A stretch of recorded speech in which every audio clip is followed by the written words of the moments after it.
Okay, so for the post-revolution reading, when referring to Pax Britannica, which in Latin literally means British peace, was a time of peace in Europe from 1815 to 1914.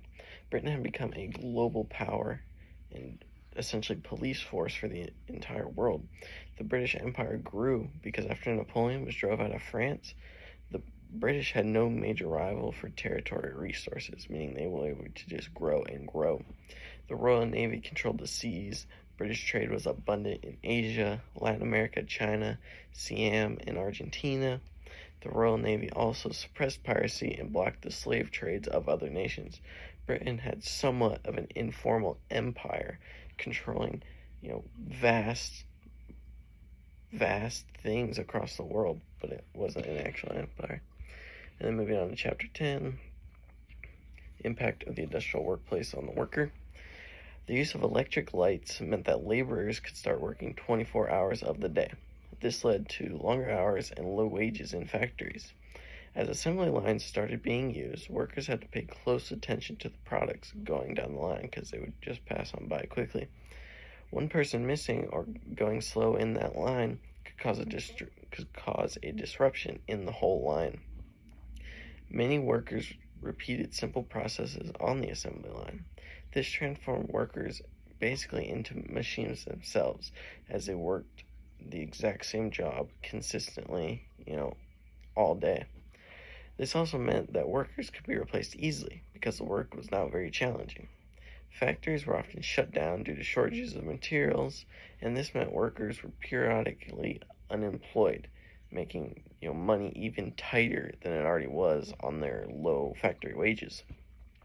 Heat exhaustion, hearing loss, limb loss, breathing problems, swollen feet, and back problems were all common issues for laborers at these times, and the employers didn't care, so they just let it happen. Impact on home life.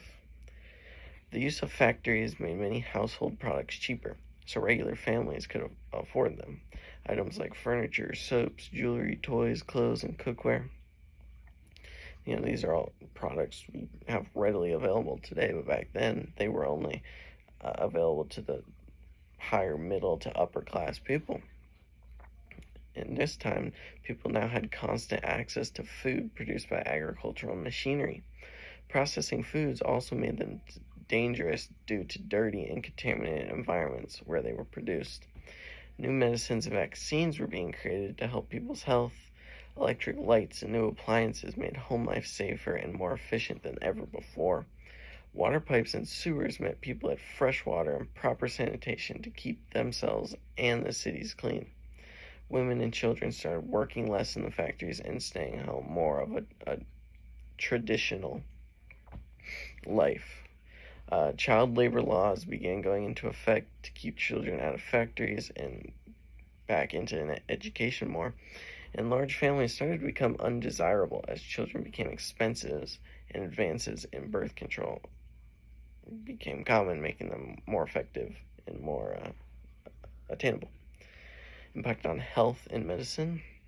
New sanitation systems were created to bring in fresh water and remove waste from the cities.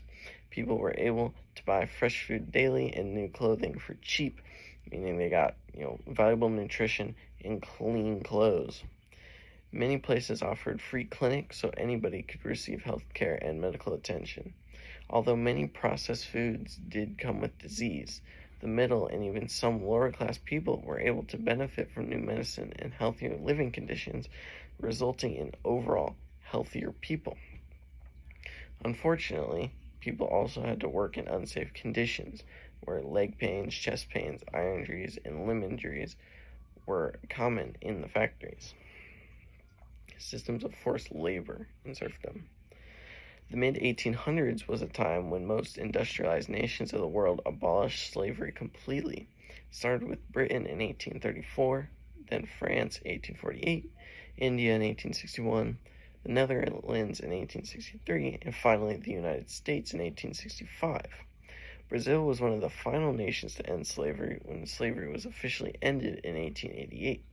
Serfs, who were peasants who were forced to work on the land they lived on, were emancipated in 1861, when over 20 million serfs were set free in Russia, who had held, the last serfs, kind of. Many had to serve their masters for 2 more years, however, and then could buy the land they worked for. But that land was sold to them at extreme prices, and many of them could not afford it. And then protests and reform. Laws to resolve child labor, workers' insurance, and pollution were created to help the workers that were behind this new industrialized society. Officials learned that if they protected the laborers and took care of them, the nation would grow. Many ideas were enacted in an attempt to increase morale, to improve the mental stability of these workers.